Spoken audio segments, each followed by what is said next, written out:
250 metros cuadrados, tendré que hacer 3 huecos, ¿no? Porque ya pasó de 200. Si fuera 200, mínimo tendría que hacer 2. Pasó de 200, entonces 3 huecos. Ahora, esas perforaciones se las debe realizar, como decía alguien, así en diagonal, en puntos alejados, ¿no? En puntos estratégicamente definidos. Porque abajo el suelo varía. Bastante rápido varía el suelo, entonces hay que tratar de hacer, tener muestras lo más posible de todos los suelos, ¿no? De todo el terreno. Entonces, ¿y la profundidad? ¿Cómo sería con la profundidad? Depende de la altura del edificio, ¿está bien? ¿Cómo sería la relación? Más o menos.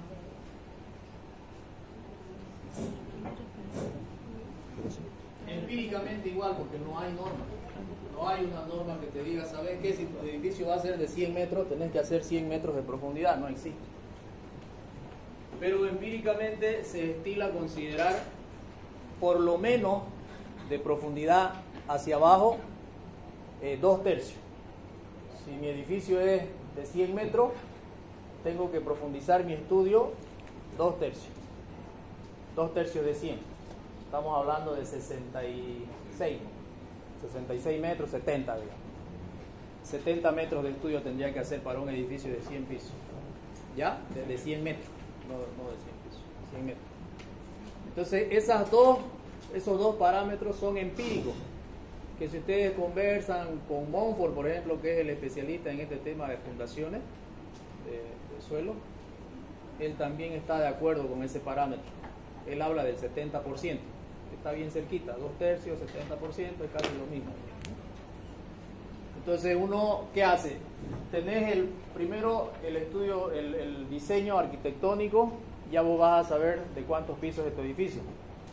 Ahora, ¿de cuántos pisos se planifica hacer un edificio? Es decir, yo compro un terreno en un lugar X y digo, quiero hacer un edificio de 20 pisos.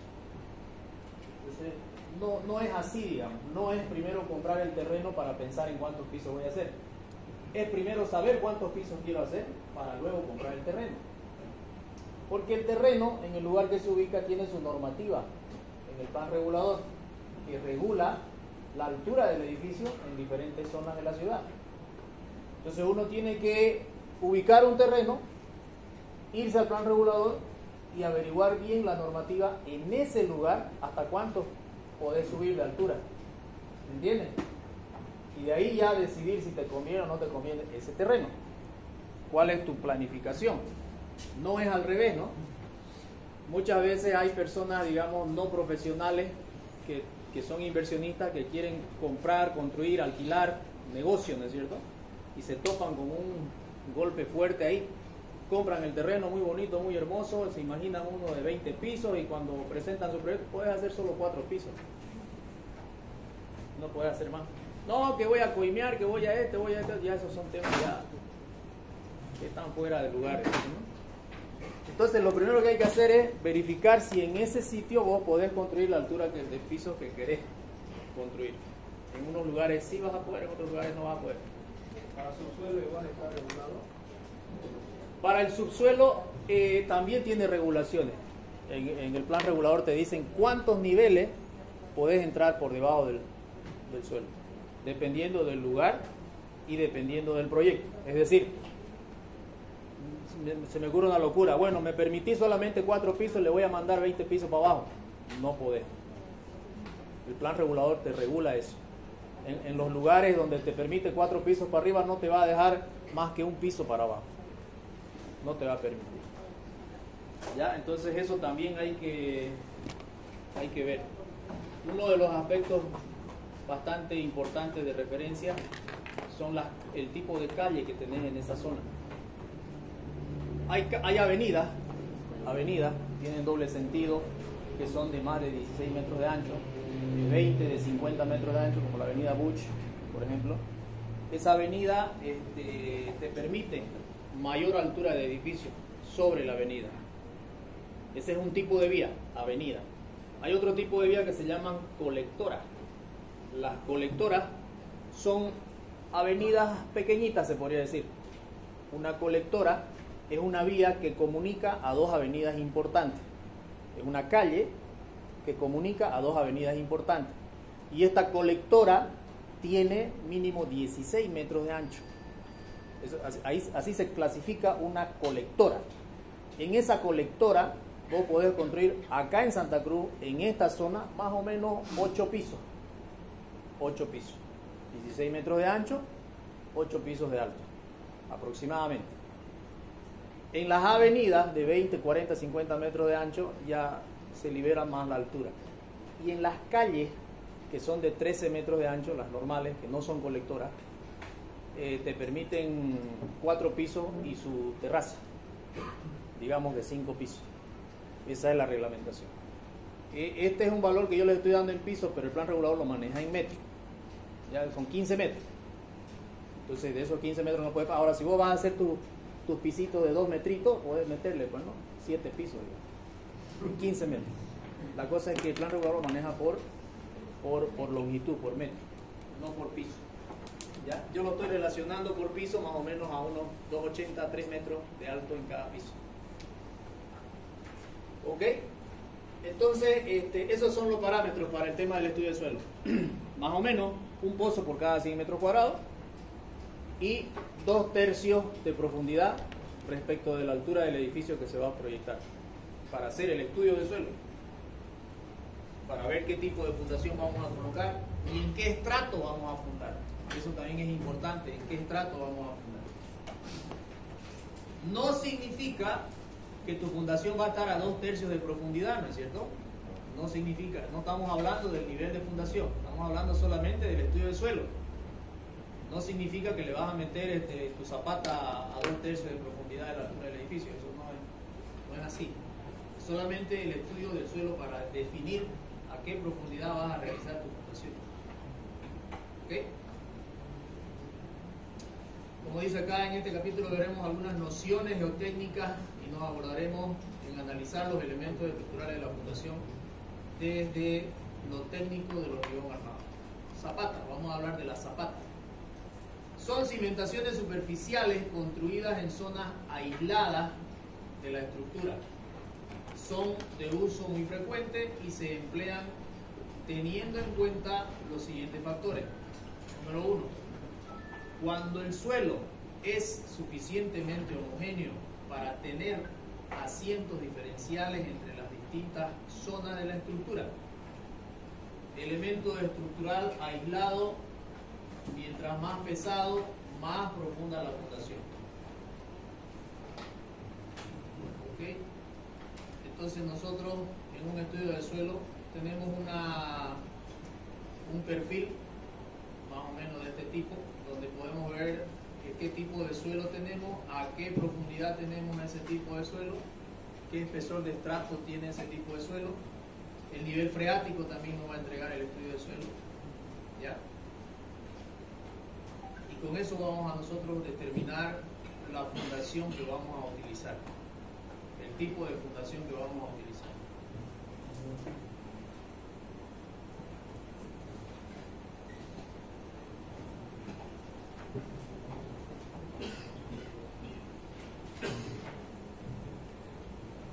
Tipos de zapatas que existen.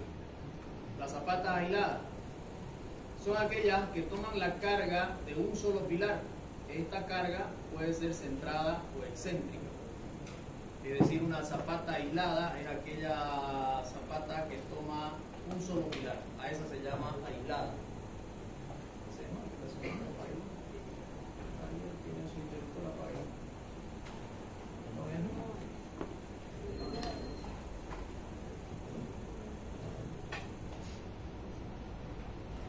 Entonces, cuando la zapata agarra un solo pilar, una sola columna, se llama aislada.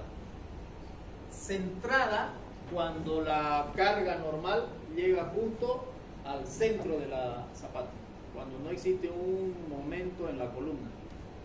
Y excéntrica es cuando el momento que existe en la columna llega a la zapata y genera una intención de vuelco, digamos. y esa entonces se clasifica como, se llama zapata aislada excéntrica. Tiene una excentricidad. Su distribución, su diagrama de presiones abajo va a ser diferente, va a ser triangular o trapezoidal. ¿No tiene alguien un marcadorcito? No olvide traer marcador. En cambio, cuando es centrada, la distribución de tensiones abajo en la zapata es rectangular. La misma zapata puede ser centrada o puede ser excéntrica, ¿no? Cuando tenemos solamente una carga normal, entonces el diagrama de tensiones, las reacciones del suelo va a ser rectangular. En cambio, cuando tenemos nosotros una zapata que tiene una excentricidad, en un momento, entonces las tensiones no van a ser rectangulares. Como el momento, la mayor carga está en esta dirección, entonces la reacción aquí va a ser mayor y va a ser menor acá. Entonces el diagrama de tensiones va a ser de esa forma. Y sus variantes, digamos, ¿cuáles son las variantes? Dependiendo del valor del momento, este punto se va a desplazar. Se va a desplazar un poco, podría ser hasta aquí, o podría ser justamente triangular, o así también. Entonces se forma algo así, ¿no? Donde cambia el diagrama. Y para eso ya hay una formulación definida. Solamente necesitamos saber en qué situación estamos. Si estamos en una situación donde toda la superficie de la zapata tiene este tipo de esfuerzo, o tenemos una parte de la zapata que está sufriendo como que un levantamiento en lugar de un asentamiento. Este lado se asienta y el otro lado se levanta, ¿no? Entonces como que necesitamos más bien que el suelo lo agarre a la zapata en esta parte, cuando el momento es demasiado grande, ¿no? Pero eso es teórico. Entonces, lo importante aquí es que identificamos dos tipos de zapatas aisladas, centradas y excéntricas. Las centradas, aquellas que tienen un momento, una normal, y el momento que tienen es tan pequeño que no sale de un rombo de tensiones, que se llama, visto en planta. Si nosotros tenemos una vista en planta de la zapata,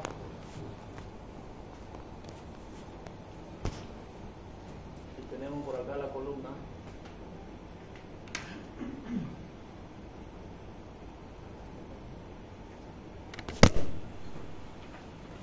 la teoría nos indica de que hacemos un teórico, un rombo teórico, una superficie tipo rombo teórico que tiene una distancia de A tercio, si es que esto es A. Entonces, si encontramos nosotros que el momento este momento, colocándole un par de fuerzas, genera una carga dentro del rombo, entonces se desprecia ese momento y se la analiza como si fuera esta la situación, como si no existiera momento. Si ese par estabilizador del momento se sale fuera del rombo, si está por acá, entonces ahí sí consideramos un análisis de este tipo. Y hay formulaciones para resolver eso. ¿Ya? Esas son las zapatas aisladas, centradas y excéntricas. Vamos a ver su formulación enseguida. Otro tipo de zapatas que tenemos son las combinadas. Son aquellas que soportan dos o más pilares en un número reducido y se emplean cuando estos pilares están próximos entre sí. También para reducir asientos diferenciales o para solucionar el tema de excentricidad que presentan las columnas sobre medianería. Entonces, algunas veces nosotros necesitamos utilizar ese tipo de zapatas combinadas. Por ejemplo, cuando las columnas están muy cerca una de otra. Tenemos nosotros la columna, tenemos otra columna por acá, tenemos una normal sub 2, una normal sub 1, y lo que nosotros hacemos es colocar la formulita de la presión es igual a fuerza sobre área, en esa formulita de física 2. Nosotros decimos la presión va a ser la tensión admisible del suelo, la fuerza va a ser la normal que nosotros tenemos que llega a la fundación, y el área es el área de la fundación. Y la norma nos dice, a esta normal le vas a multiplicar 1.08, es decir, el 8% de su peso, para considerar teóricamente la diferencia entre el peso específico del suelo y el peso específico del hormigón, que se incrementa cuando cambias el hueco que haces de suelo por masa de hormigón para la zapata. Y después los espacios laterales los llenas con tierra nomás también. ¿Se entiende más o menos la idea? Porque nosotros hacemos un hueco, hacemos una excavación, y todo este suelo que estaba aquí ya generaba una relativa presión a ese nivel que estamos nosotros por plantar nuestra fundación. Y reemplazamos nosotros todo ese suelo por una zapata. Reemplazamos. Entonces, este hormigón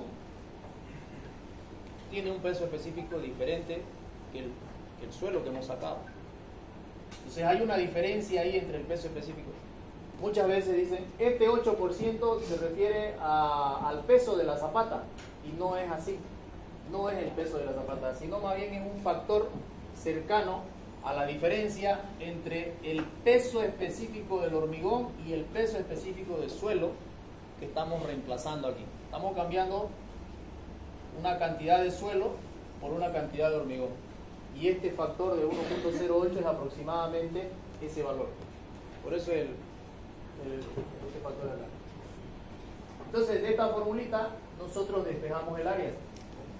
Despejamos el área, y el área va a ser igual a la normal por 1.08 dividido entre la tensión admisible del suelo. ¿Ok? La normal nosotros la calculamos. Agarramos y decimos, ¿de qué va a ser este ambiente? De estudiante. Sobrecarga de uso, 500 o 400 kilos por metro cuadrado. Peso del piso, peso del contrapiso, peso de la losa, peso de la viga, área de influencia, cargamos la columna. Y esa es la normal. Es decir, la normal nosotros la calculamos a partir de un proyecto arquitectónico. ¿Se entiende? Calculamos la normal, todos los pesitos que van a llegar. Como carga Q, o sea, la G más la P. 1.2 de la G más 1.6 de la P, esa es la Q que viene a ser nuestra normal. Acá, abajo. Multiplicamos por este factor y dividimos entre la tensión. Esta tensión nos da el estudio del suelo. Nosotros hicimos una perforación de un determinado suelo, tenemos varios tipos de suelo, y nosotros al ver este tipo de suelo, este otro, decidimos a qué nivel voy a fundar, decidimos en qué tipo de suelo voy a estar. Si este es un suelo bueno, es el mejorcito entre el de más abajo y el de más arriba, entonces yo decido fundar aquí, pues, ¿no? Sobre el suelo bueno, el mejor, sobre, no abajo ni al medio, arriba del mejor suelo que yo pille, arribita. Y ese valor de la tensión de ese suelo es esta acá, de la fórmula, porque el estudio de suelo me va a dar este tipo de suelo con su tensión, este otro tipo de suelo con su tensión, este otro tipo de suelo con su tensión. De cada tipo de suelo me va a dar su tensión el laboratorista de suelo, me lo va a entregar así. Entonces yo voy a elegir dónde voy a fundar, ya voy a saber la tensión, y con esos datos voy a poder obtener el área de la fundación, que es lo que estoy buscando, el área. Resulta de que hago área 1 y hago área 2. Y cuando voy al plano y veo que estas columnas se encuentran ubicadas a una distancia, qué sé yo, de 3 metros, y resulta de que la normal en la columna 1 me generó un área de zapata, digamos que de 3 por 3, y mi área de la columna 2 me genera un valor de 4 por 4, entonces se solapa. Me generó de 4 por 4, entonces yo veo que se solapa. Cuando ocurre eso, entra lo que estamos viendo, zapatas combinadas. Las combinamos. Y en lugar de hacer 2 zapatas, hacemos una. Y entonces, ¿qué hacemos? En lugar de calcular área 1 y área 2, calculamos solamente una área que va a ser igual a la normal 1 más la normal 2, todo eso multiplicado por 1.08 dividido entre la tensión del suelo donde yo estoy fundando. Las sumo las normales, como si fuera una sola. Y luego me va a salir un área asterisco que ya va a ser diferente, digamos, ¿no? Entonces ya no va a ser 3 por 3, de repente me salga 4 por 5, qué sé yo, lo que me dé. Ahora, cuando yo encuentro aquí un área, por ejemplo aquí dice área de 12 metros cuadrados, ¿qué hago yo? Yo como calculista decido uno de los dos lados, porque para encontrar un área tengo que multiplicar 2 lados, ¿no es cierto? El largo por el ancho, eso es el área. Entonces yo decido cuánto le voy a poner a uno de los 2 lados, ¿ya? Muchas veces se recomienda que sea cuadrada la zapata. Si eso va a ser así, entonces el lado A y el lado B son iguales. Entonces yo digo que para el cálculo del área, mi lado A va a ser igual a mi lado B. Por lo tanto, el área es A al cuadrado, igual a 12 metros cuadrados, por ejemplo. Y de ahí encuentro yo el valor de A sacando la raíz cuadrada. ¿No es cierto? En otras situaciones, yo digo, bueno, voy a utilizar una relación de que 2 veces A va a ser igual a B. Entonces voy a proponer una zapata rectangular, donde uno de los lados es 2 veces el otro lado. ¿Se dan cuenta? Entonces con ese valor de 2 veces A es igual a B, entonces voy a tener yo aquí que reemplazar y despejar el área de la zapata. Voy a tener la dimensión de la zapata. Entonces nosotros proponemos uno de los 2 lados. Ahora, depende de qué, cómo voy a proponer eso, digamos. Lo normal, lo mejor, que sea cuadrada. Lo mejor es que sea cuadrada. En realidad, la mejor área es la circular. Ustedes lo saben cuando han visto canales, lo mismo se aplica acá. La área más óptima es la circular. Pero hacer una circular constructivamente es complicado. Ya no es tan fácil. Entonces por eso optamos en agarrar una cuadrada o rectangular. Si pudieran hacerlo circular, sería mejor todavía, es más óptimo. Entonces, otra situación es que tengamos un obstáculo, no sé, algún obstáculo, aunque sea un árbol de millones acá, que no lo querés tumbar, un árbol preciado, que tiene el dueño y te dice, no me vas a tumbar ese árbol, no sé qué vas a hacer, pero no lo vas a tumbar. Entonces ahí tenés una limitación. Entonces vos tenés que decir, entonces yo no puedo llegar a este árbol, tengo que ver que mi ancho máximo acá tiene que ser tanto. Poner ese valor y el otro lado lo calculás. ¿Se dan cuenta? Entonces también ocurre. No necesariamente un árbol, puede ser una construcción del vecino que tengas ahí, que te limita. Entonces tenés esas limitaciones que a veces se dan en obra. Y esas limitaciones ya las utilizas para ponerla como definida esa distancia de ese lado de tu zapata. Y calculás el otro lado. Lo importante es que el área de tu zapata sea igual al área, o mayor, igual o mayor, al área que necesitas, de acuerdo a esta fórmula de la presión, fuerza sobre área. ¿Se entendió? ¿Alguna pregunta ahí? ¿Alguna duda? ¿Está claro? Una consulta. Cuando ahí tenemos las dos áreas de solapa, en caso de que llegarían a estar así, Cerquita. ¿sería mejor trabajar combinada o trabajar separada? Sí. Su compañero dice, ¿qué pasa si yo tengo el cálculo y justo me da ahí? Me da ahí. Tocan ahí las dos. Entonces, ¿qué me conviene hacer? Básicamente esa es la pregunta, ¿no? ¿Qué me conviene hacer? Cuando tenemos esta situación, técnicamente funciona separada o también combinada. No vas a tener problema técnico en resolverlo. Ya, constructivamente te va a ser más fácil combinarla. Combinarla de una vez. Si están así pegaditas, constructivamente es más fácil combinarla. Ya los albañiles te lo van a agradecer, porque lo van a hacer más rápido, se complican menos y cobran más. ¿Se dan cuenta? Entonces ahí. Ahora, la situación está cuando tenés una separación pequeña. Cuando tu separación es pequeña, yo establezco como menor a 50 centímetros, menor o igual a 50 centímetros.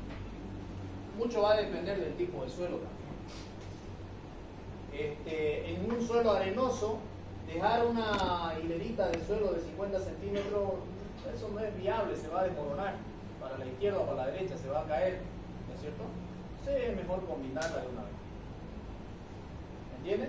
Entonces agarras y la combinas y seguramente ya tu ancho ya no va a ser el mismo, va a ser más delgado pero más largo.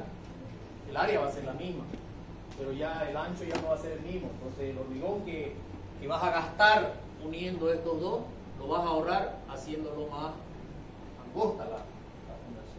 Entonces no hay variación en el tema de volumen de hormigón en ese caso. ¿Ok? Entonces 50 centímetros, por lo menos aquí en la ciudad, si es menos o igual a 50 centímetros, es mejor unirlo. Si es mayor a 50 centímetros, ahí ya podemos trabajar separados. Constructivamente se va a poder realizar. ¿Ya? Olvidándonos de otros elementos que puedan existir en esa situación, digamos, de que haya un árbol o de que haya una construcción vecina, una zapata del vecino, cosas de ese tipo. Muchas veces uno se topa de que vos estás construyendo un edificio y resulta de que la zapata del edificio de al lado está en tu territorio, digamos. Está en tu terreno, allá abajo. No se veía, nadie decía nada porque está a 2 metros bajo tierra, y cuando cavaste y justo te tocó tu zapata ahí, escucha, tu vecino está invadiendo tu terreno. Ahí se genera un problema un poco serio, dependiendo de las complicaciones que tengan entre los vecinos. Si es de una buena manera, si son hermanos, qué sé yo, si son amables entre ellos, entonces podrían pedirle al calculista que mueva esa columna del nuevo edificio, del diseño, que la mueva para dejarla nomás ahí su columna del vecino. Pero si no hay ese trato, el dueño puede decirle, cortame esa zapata. Y el otro tiene que ver qué hace, digamos, porque no puede invadir el terreno del subsuelo, no puede invadir. Y legalmente, si entran a un proceso, tienen que cortarle esa zapata. Pero es muy peligroso para el edificio que está ya parado, ¿no? Puede desmoronarse, digamos, en algún momento, dependiendo qué tanto pasa, porque algunos le meten la medianería y la zapata la distribuyen nomás como si fuera su terreno, digamos, ¿no? Entonces eso hay que tener mucho cuidado. ¿No tenés una almohadilla de repente? Sí, por favor. Se topa uno muy seguido con esa situación, les cuento, de las invasiones subterráneas. Hay que tener cuidado, ustedes con sus clientes, cuando estén construyendo al lado de un lote baldío, o sea, no permitan pasarse, ¿no? Eso es importante. Ni 1 centímetro, nada. Ahora, ¿qué se estila hacer cuando hay buena relación entre los vecinos también y no podés moverla? Por el diseño estructural te complica mucho moverla, esa zapata, desplazarla. Lo que se estila hacer es lo siguiente. Si yo tengo el límite del terreno acá y resulta de que mi vecino construyó su zapata y se pasó un poco, cuando es un poco sobre todo se puede hacer esto. Cuando ya es mucho, hay que tener más cuidado. Y resulta de que yo voy a fundar y voy a colocar una medianería. Voy a colocar mi columna con una zapata seguramente combinada o algún otro tipo de solución. Y justo me va a tocar ahí. Entonces, cuando hay buen trato, se destroza el hormigón y se deja el fierro de esta zapata. Se lo trata de mantener el fierro que tenía esa zapata. Se destruye el hormigón, se deja el fierro y se vacía junto nuevamente con tu zapata, que baja la nueva zapata, aplicando un aditivo al hormigón viejo de la zapata vieja que queda ahí, todo destrozado el hormigón, para que se adhiera con el hormigón nuevo que vas a vaciar. Un aditivo de adherencia entre un hormigón viejo y un hormigón nuevo. Y entonces lo que estás haciendo básicamente es combinar una fundación de 3 columnas. Básicamente estás haciendo eso. Ya porque tienes una buena relación con el vecino, para salvar la situación. ¿Ok? Se puede hacer eso. En caso de que esté ya la más comprometida la cosa y el vecino agarra y lo construye acá, eso ya es grave, digamos. Y agarra y le mete toda la zapata así, eso ya es grave. Ahí hay que ver cómo resuelven eso. Lo más ideal sería, lo salomónico sería que tu nueva zapata la desplaces nomás, ya sea adelante o ya sea atrás. Y le cobré nomás al vecino, mira, está desplazada, me va a cortar tanto. No tenés que reforzar vigas y demás. Las multas por retraso cuando hay esa situación. Las multas por retraso depende del proyecto, normalmente el 2% del monto total por día. En proyectos públicos es el 2% del monto total. Si tu proyecto es de 10 millones, te plantan el 2% por día. A 2 por mil, sí, 2 por mil, tiene razón, 2 por mil. En el caso de que, por ejemplo, mi vecino tenga una elevación de su terreno mucho más alta y yo la haya plantado a una altura en la que para mí va a quedar encadenado, que va a amasar toda la estructura, ¿qué se hace? Siempre y cuando tu vecino no se haya invadido a tu terreno. Por eso, que tu zapata haya invadido. Haya invadido. Sí. Y todavía te quede arriba. Ajá. Ah, ya. Entiendo. Si fuera esta la situación y en corte, dice él, si lo vemos en corte, tenemos la columna y tenemos su zapata aquí. Y resulta de que yo, por mi estudio geotécnico, voy a colocar mi columna y voy a colocar mi zapata ahí, digamos. Esa es la pregunta, ¿no? Entonces, ¿qué hago? Dice. Si no es mucha la invasión, es cortarla nomás. No te queda otra, es cortarla. Ahora, si es mucha la invasión, ahí por eso te decía, si es mucha la invasión, es nomás desplazarte y negociar con el vecino, decirle, mira, este desplazamiento me va a significar que mis vigas tienen que ser más altas porque mi voladizo va a ser más largo acá, ¿no? Y sacarle un conjunto y decirle, te va a cortar tanto. Si acepta, adelante. Si no acepta, es entrar a un litigio, porque si no entras a un litigio legal y le metes la cortada, puta, te vas a complicar botas. No podés agarrar y cortarle la zapata, porque tienes que hacer una denuncia, que el plan regulador venga, observe y haga su legislación. Ahí ya te paralizás también. O sea, vos como constructor tenés ese problema, te topaste con eso, tenés que buscarle la solución rápido, porque si le metés el juicio o le metés la cortada y se le cae su edificio, estás chao. ¿Qué pasa si estoy ya en el estudio de suelo me decían que era curioso, le metí la excavada y resultó que no se pasó y encima se le cayó su barro? No, pero vos que estás cavando tenés que pagar. Cuando vos vas a empezar una excavación tenés que observar bien a tu vecino, qué tiene el vecino, y tenés que entibar cuando sea necesario entibar. Si necesitas entibar, tenés que entibar. Si su construcción está demasiado cerca y demasiado riesgosa, hay un procedimiento que se hace, se estila hacer también. Tenés el terreno y empezás a construir, como construyen las cámaras, no sé si han visto alguna vez construir una cámara séptica o un pozo absorbente. Construyes un muro, pero en este caso ya sería de hormigón armado, o de hormigón por lo menos, no de ladrillo, como el de las cámaras, y se excava, se hace excavación acá. Se va cavando y este muro va bajando, por peso propio va bajando. Va bajando y vas construyendo más arriba. Y va bajando y va bajando, y vas cavando y vas cavando, y va bajando y va bajando. Entonces vos vas haciendo que baje esto, si su construcción de tu vecino está aquí, digamos, muy cerca. Haces un entibado en sitio de hormigón. Esa es una forma de hacer. La otra es metálico. Le metes el entibado metálico y lo golpeas. Carga.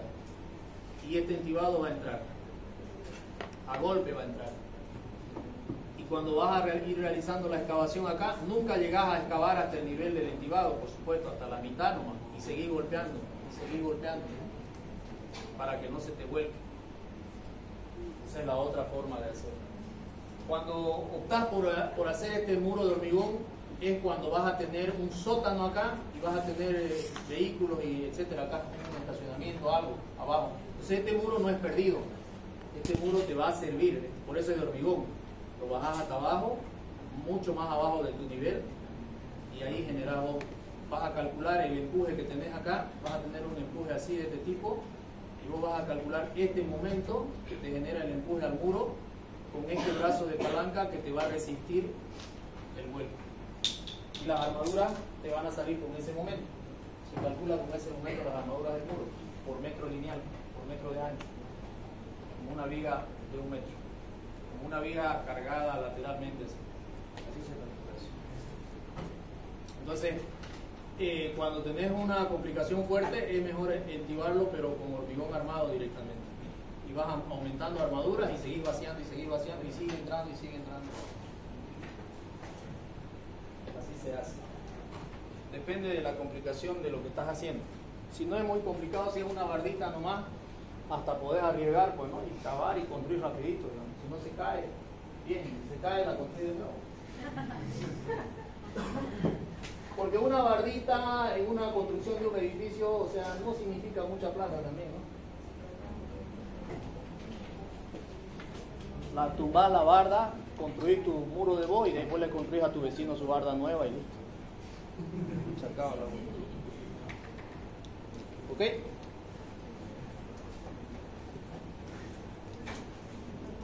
Bien, esas cositas son bien importantes porque peor en la ciudad es caro, pues, y 1 centímetro del vecino no te va a perdonar, te lo va a cobrar. Después tenemos las zapatas continuas bajo pilares. Son lo mismo que las combinadas, solamente que estas ya tienen varias columnas, digamos. Entonces nosotros las llamamos zapatas continuas. Podemos proponer, cuando las columnas están demasiado cerca, hacer una sola fundación para todas ellas. Entonces, lo primero que hacemos en fundaciones es tener el proyecto arquitectónico. Nosotros planificamos las columnas donde las vamos a poner y después calculamos el peso para cada columna. Cuando yo tengo el peso de cada columna, calculo el área de la zapata como si fuera aislada. Ese es el primer ensayo que uno hace como estructurista. Calcula el área como si todas fueran aisladas. Y lo dibujamos. Bueno, antes se dibujaba en un papelito para mirarla bien. Se la dibujas la zapata, la una, la dos, todas las zapatas se dibujan. Y ahí podés observar cuán cerca está la una de la otra, cuáles se solaparon y tomar una segunda decisión después. Hacer un siguiente dibujo ya con otro planteamiento. Esta está muy cerca, la voy a combinar. Esta está un poco lejos, la vamos a mantener aislada. Esta está un poco cerca, pero no la quiero combinar. Entonces a esta le voy a hacer más delgada y la estiro para allá porque tengo campo. ¿Me entienden? Van tomando la decisión después del primer dibujo. Pero siempre, inclusive en el examen, yo les digo, calculen la normal, calculen el área, dibújenlo en su examen a escala y se van a dar cuenta qué está pasando y cuál es la solución que ustedes pueden plantear. Muchos hacen el examen, no hacen ese procedimiento, calculan y resulta que se solapaban. Ya está calculado, ya calcularon como aislada, ya están aplazados, ¿no? ¿O no? No lo ven, pues, porque no lo dibujan a escala, porque le ponen ahí su zapata y la ponen en el otro cuadradito y siguen calculando, y cuando lo pones a escala están solapadas, digamos, o están demasiado cerca, digamos, se podía combinarla. Entonces esa cosita hay que hacerlo, hay que dibujarlo en planta para tomar una mejor decisión.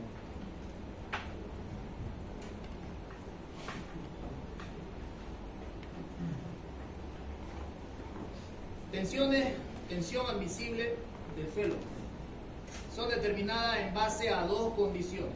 La primera, netamente resistente, y la segunda, impuesta por los asentamientos.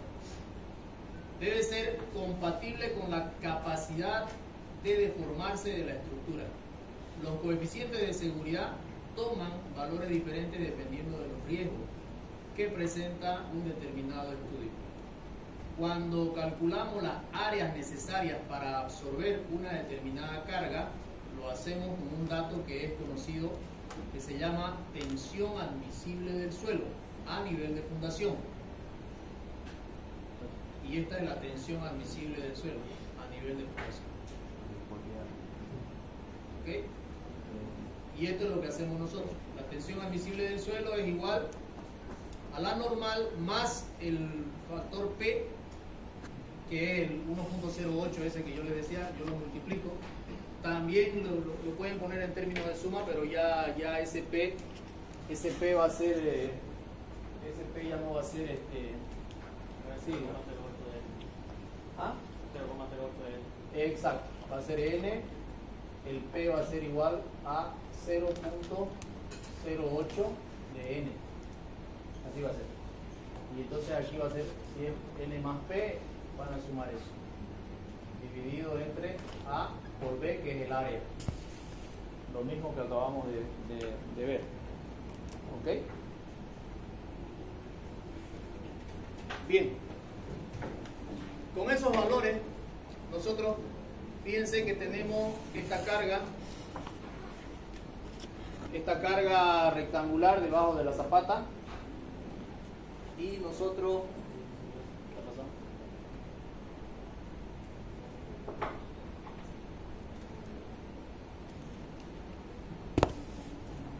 Y nosotros podemos diseñar las armaduras para esta zapata. Las armaduras en el lado A, para el lado A, y la armadura para el lado B. ¿Y cómo la diseñamos? Nosotros agarramos básicamente,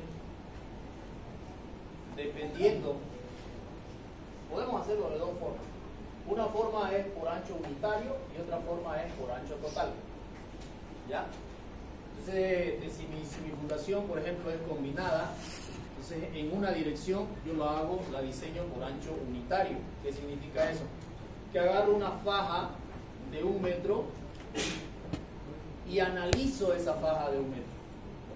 Y diseño la armadura que necesita esa faja de 1 metro. ¿Entiendes? Entonces voy a calcular las armaduras que necesito en ese metro. Estas armaduras las voy a calcular en ese metro. Entonces yo voy a tener como si tuviera una viga de 1 metro con una determinada carga unitaria también. Entonces la carga que tengo acá distribuida la voy a multiplicar por 1 metro y voy a calcular con esa carga las armaduras para esa viga y las distribuyo acá. Ese es el criterio general para diseñar la armadura. Después de diseñar la armadura, se verifica la zapata al vuelco. Hay unas fórmulas para verificar al vuelco y al deslizamiento o al desplazamiento. Y con eso se termina el análisis de la zapata. Se verifica la comprobación al vuelco y al desplazamiento.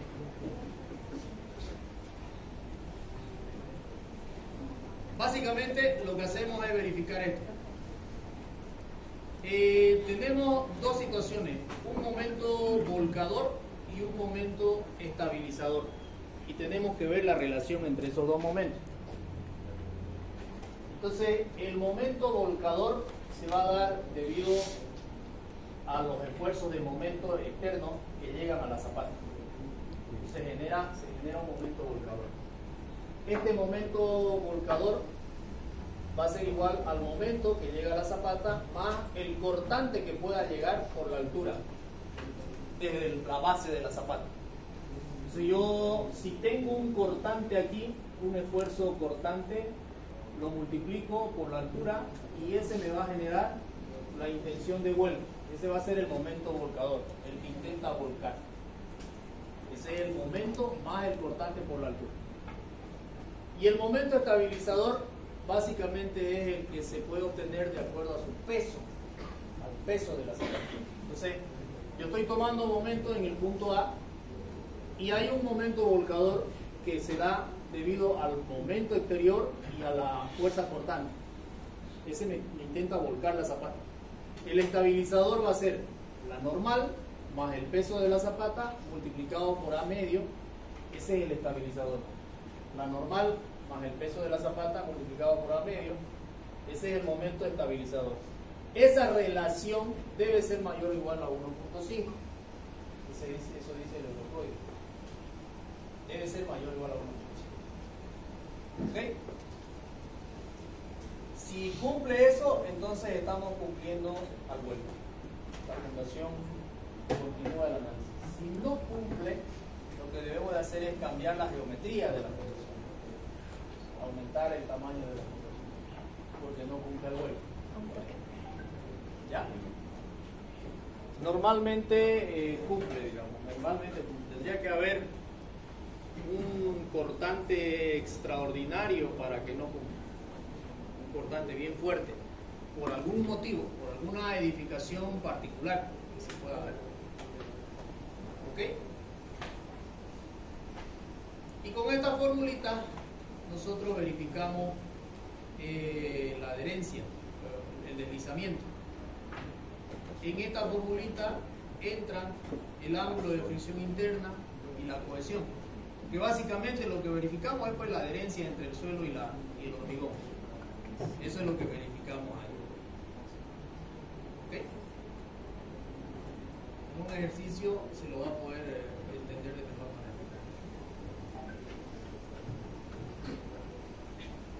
Ahora, tenemos dos tipos de zapatas, zapata rígida y zapata flexible.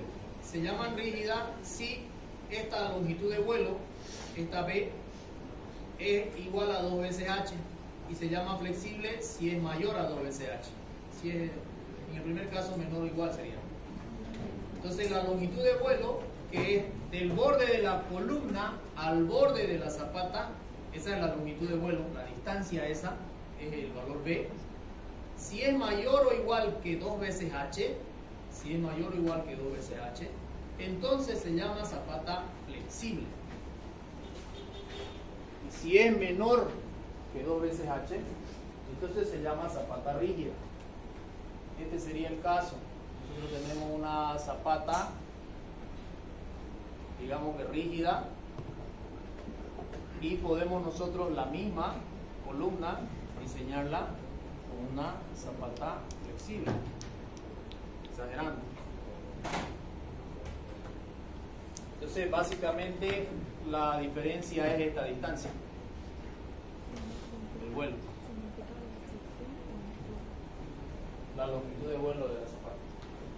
Entonces, la zapata flexible, como su nombre lo dice, se acomoda a las tensiones que pueda tener el suelo. De alguna manera es flexible, y esta zapata flexible acompaña de alguna forma al suelo. Acompaña. La rígida no. La rígida no acompaña al suelo. Entonces, la rígida directamente tenemos nosotros en un suelo, no vamos a tener esta configuración, vamos a tener una configuración quizás algo así, en una zapata rígida, donde en el centro están las mayores tensiones. Y para la rígida lo que nosotros hacemos es adoptar un diagrama rectangular promedio de tensiones y calculamos la zapata rígida.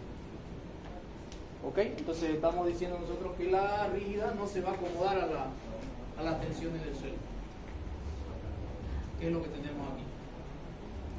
En una zapata rígida, en un suelo cohesivo, tenemos este tipo de distribución de tensiones, y en un suelo no cohesivo tenemos este tipo de distribución de tensiones. En una zapata flexible, la situación no va a ser la misma. En una zapata flexible, en un suelo cohesivo tenemos esta situación, y en un suelo no cohesivo tenemos una concentración muy grande de esfuerzos al centro. ¿Ya? Entonces, por eso es que nosotros vamos a diseñar como zapata rígida. Todas las zapatas rígidas.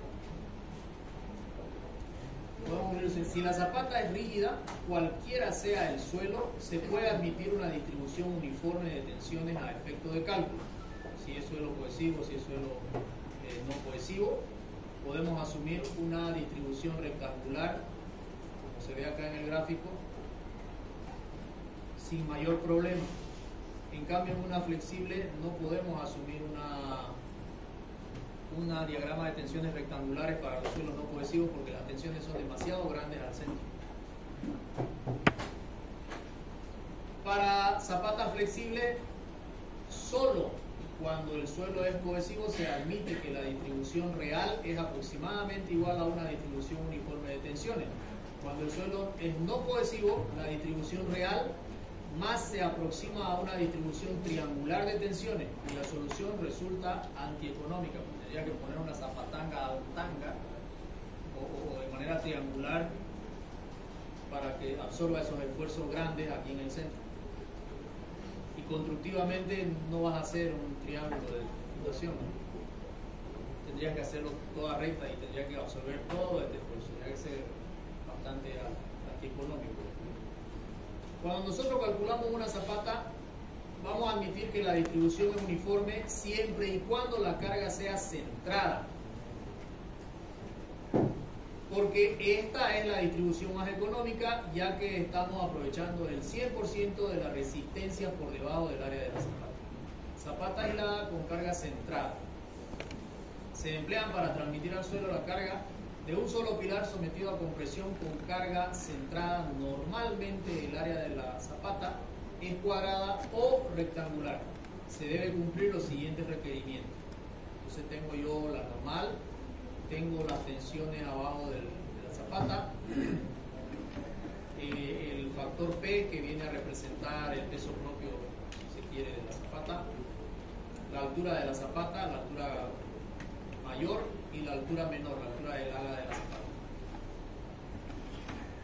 ¿Okay? El ángulo alfa, si se fijan acá, este ángulo alfa debe ser menor o igual a 30 grados para no usar contraencofrado. Es decir, básicamente este ángulo se limita en 30 grados porque más de 30 grados el hormigón ya no se lo puede mantener ahí, se chorrea, ¿no? 30 grados máximo se puede aguantar. El H sub 0 va a ser 15 centímetros como mínimo o H tercio, el que sea mayor. ¿Cuál de estos dos valores es mayor? Depende del cálculo que vayamos a realizar. 15 centímetros va a ser lo mínimo siempre, o H tercio, la altura de la zapata dividido entre 3. Eso es H sub 0. H sub 0 es la altura en el contorno de la zapata, en el extremo de la zapata. Ese es el H sub 0. ¿Ok? Esta es la zapata vista en planta, un lado A, un lado B. A sub 0 es el lado de la columna y B sub 0 también se refiere al otro lado de la columna. Tenemos que dejar 10 centímetros a los dos lados de manera plana en el cuello, en la unión entre zapata y columna, se quiere decir, en el cuello. Ahora, cuando nosotros construimos una columna, teóricamente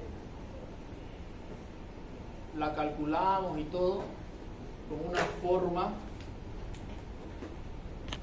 así, ¿no?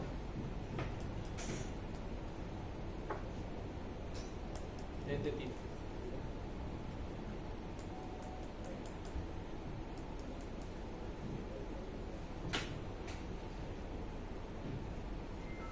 La calculamos con esta forma, pero ya en la construcción muchas veces los constructores prefieren hacerla nomás rectangular, o sea, así directamente.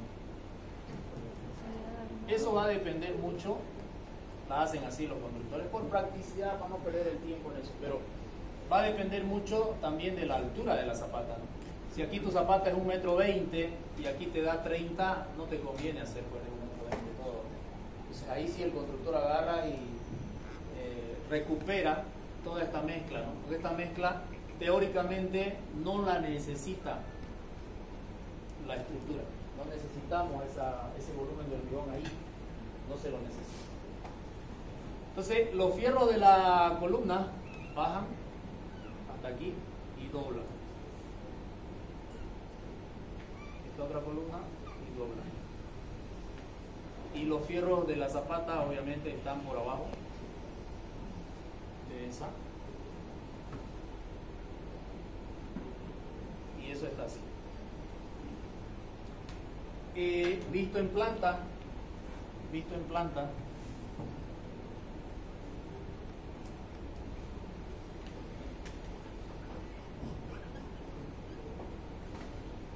esto es lo que está diciendo que son 10 centímetros, ¿no? 10 centímetros, acá 10 centímetros.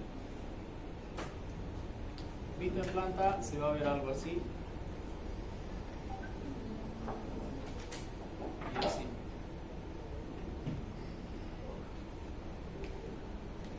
Los fierros de la columna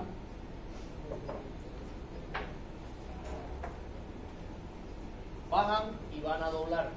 Cuando tenemos este tipo de fundaciones, normalmente hacemos este doblez de los fierros de la columna, estoy hablando. Hacemos este doblez, dependiendo del tamaño de la zapata, pero como mínimo 30 centímetros.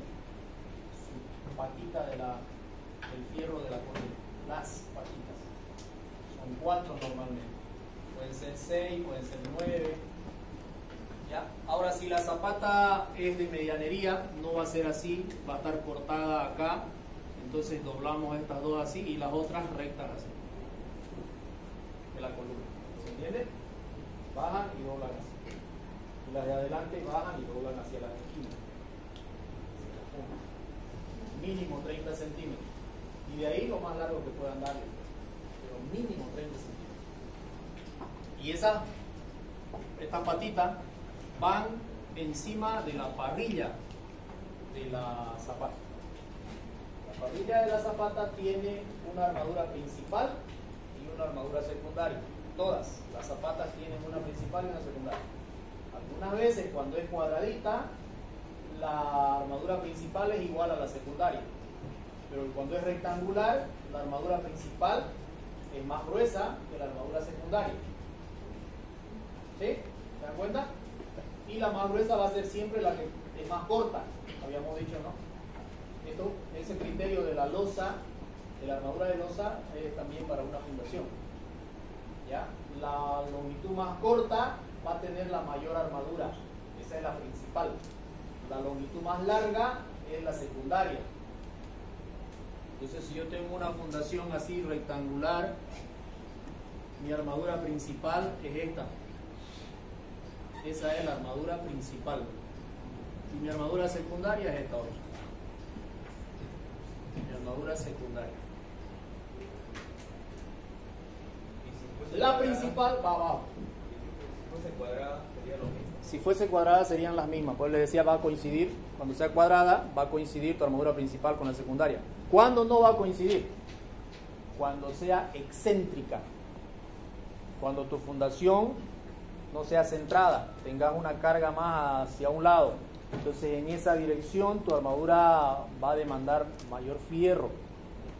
Y es probable que aunque sea cuadrada, el fierro que va a necesitar absorber ese momento va a ser más grueso, porque cuando analicemos el valor de la armadura vas a meter en tu fórmula ese momento y esa armadura te va a dar más fierro. En cambio hacia el otro lado no hay el momento, va a salir menos fierro. En cualquier situación el mayor fierro va abajo, el menor fierro va arriba, siempre, ¿me entienden?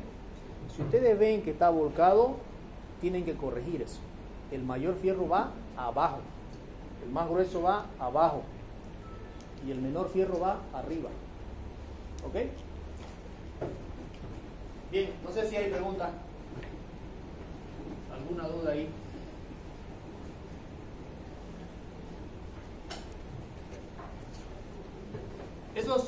estamos viendo hoy es de manera general todos los tipos de zapatas y después vamos a verlo ya el ejercicio, digamos.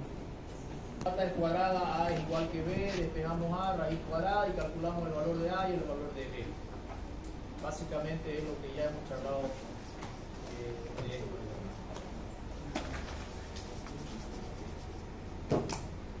Lo más práctico es usar zapata rígida para considerar tensiones uniformes. Así nos olvidamos del tipo de suelo. Una vez obtenidas las dimensiones en planta de las zapatas para obtener los esfuerzos de la misma, se asume una tensión. Esto es importante porque esta no es la tensión admisible. Esta es la tensión real, se podría decir. Por eso dice acá, una vez obtenidas las dimensiones en planta de la zapata. Porque resulta que yo calculé y me salió de que A va a ser 2.43 y B va a ser 3.12.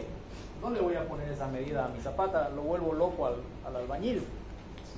Yo voy a adoptar, en lugar de 2.43, puedo hacer 2.5, puede ser una buena medida, o 2.6, pero adoptan un valor redondo. Y no voy a adoptar 3.12, puedo adoptar aquí 3.20, o 3.5, 3.4, dependiendo del ingeniero ya ahí.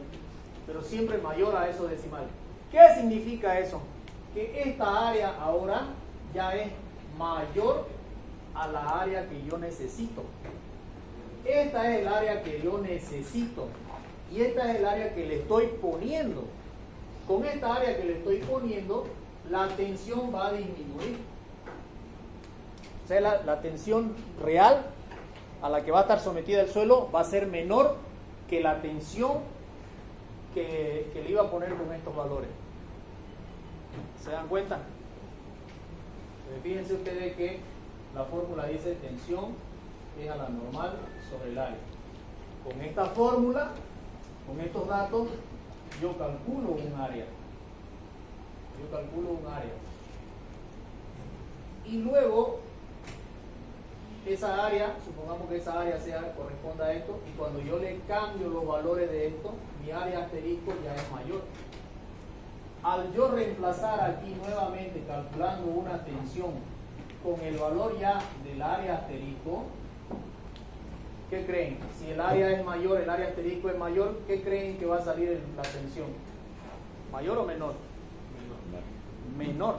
Va a salir menor que la inicial. Esta es la que me soporta el suelo, porque esto me dio el técnico del suelo, me dio, esto te va a soportar aquí. Y con esta que me soporta el suelo, yo calculo un área. Pero yo le aumento el área y ahora estoy entregándole una tensión menor. ¿Qué significa? Que no estoy dentro de mi seguridad. El suelo me soporta tal tensión, pero yo le voy a entregar menos, porque le estoy aumentando el área a la zapata. ¿Se dan cuenta? Por eso es que aquí esto es importante, ¿no?